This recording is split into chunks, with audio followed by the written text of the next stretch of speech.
Archive. There's another one. An archive where we keep our stuff is an archive.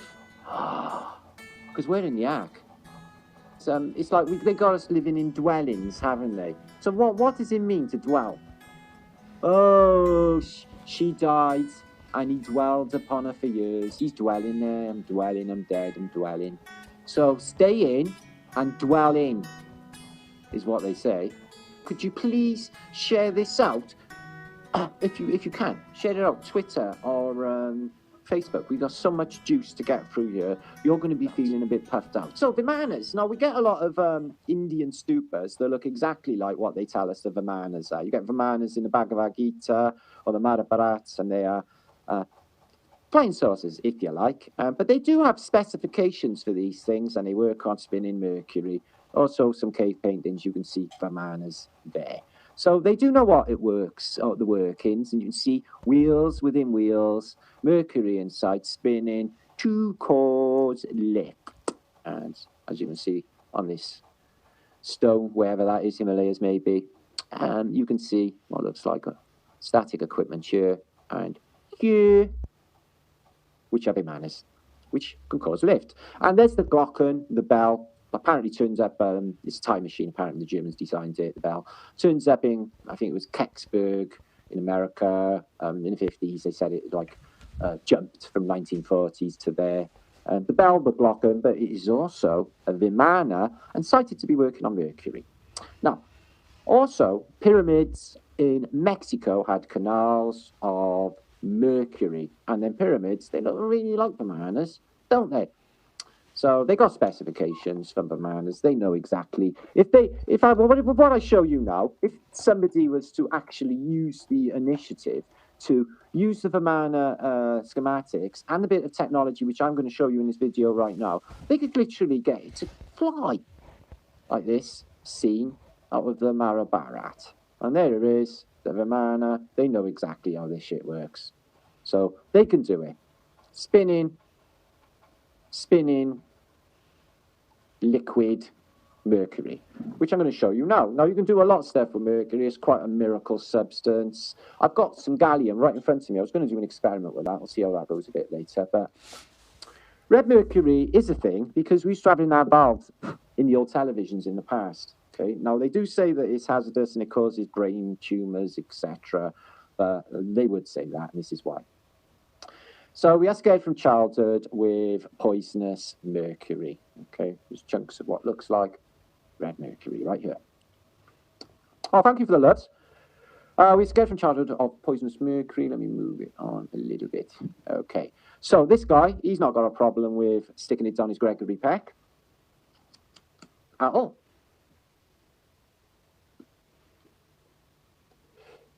So I go in with that because I used to have it in my mouth. I used to have it swim around, and I've had mercury fillings. Because only mercury vapor and additional compounds are dangerous, not the mercury itself. Now, things float in mercury. It's got amazing properties. You can literally, as you see in a minute, float an anvil. Trying to sell mercury in Russia, you can't go to prison for several years. So he's floating in a pool of mercury here, a anvil. So why is everything so serious about mercury? Well, so there's the mercury being floated.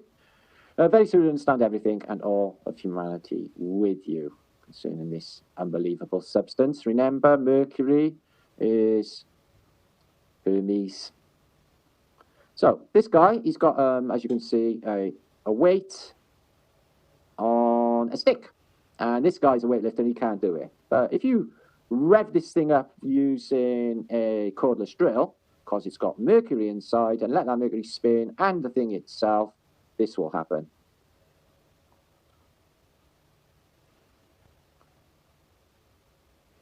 Okay. 0G. No weight at all. Anti-gravity is a thing because there it is. So expand upon that with this, literally, if I was literally saying to my son only the other day, I was like, if we had the resources, we could build a Vimana. I literally could build a Vimana if I had the resources and our mercury and massive amounts of electricity. So the construction allowed a more rotation and less frictional force. Perhaps you would see absolute levitation. So there is some resistance, but you would get pure levitation. It needs like no effort whatsoever, okay? And look at what mercury is capable of. So no wonder they're saying it's dangerous when it does stuff like that. Can you imagine the benefits for humanity with maglev technology? To be able to levitate stuff, not lift it anywhere. You wouldn't need ladders, you wouldn't need dangerous scaffolding, you wouldn't need anything. All you need is this technology. And you could levitate any weight. Anvils just float on it, guys. It's like nothing. Weight doesn't even come into it. So liquid mercury, and as you can see, a positive and an electric, positive and negative charge into this bowl. And this will give you anti-gravity properties, as you will see.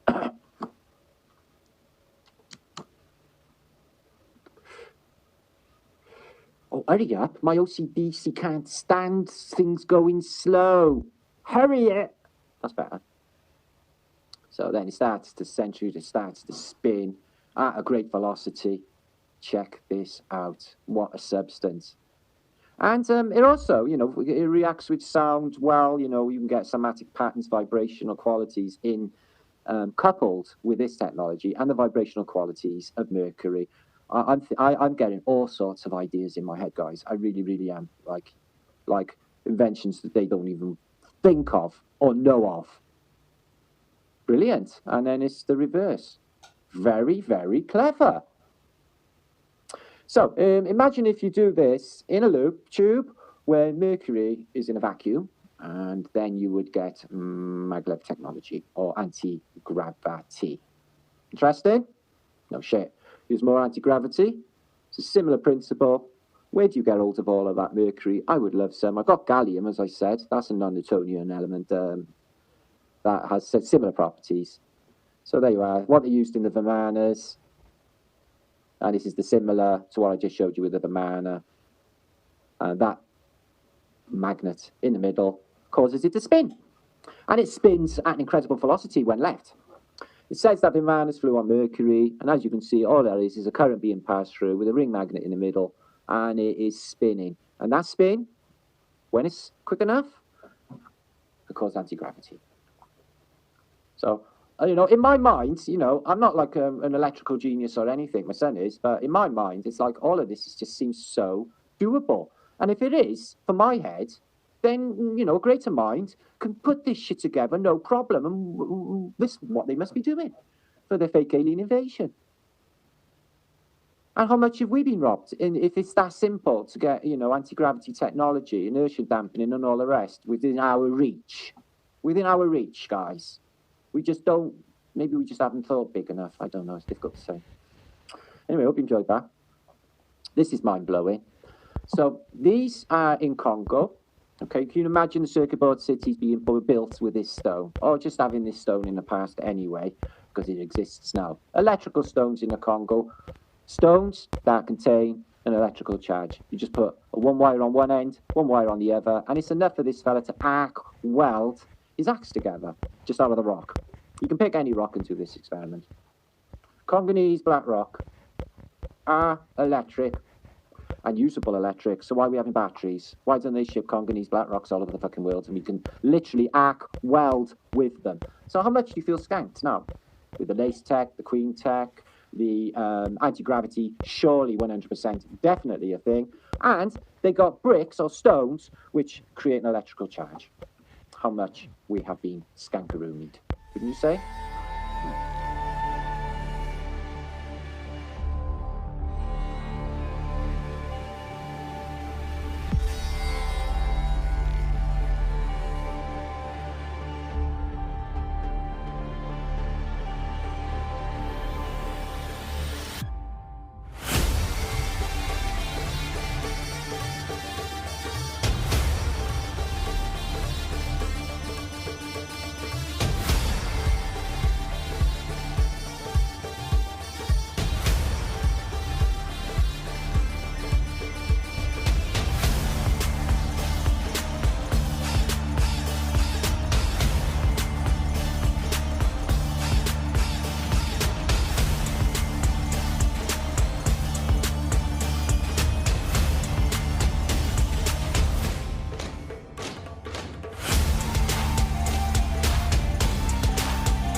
Get away, get away, get away.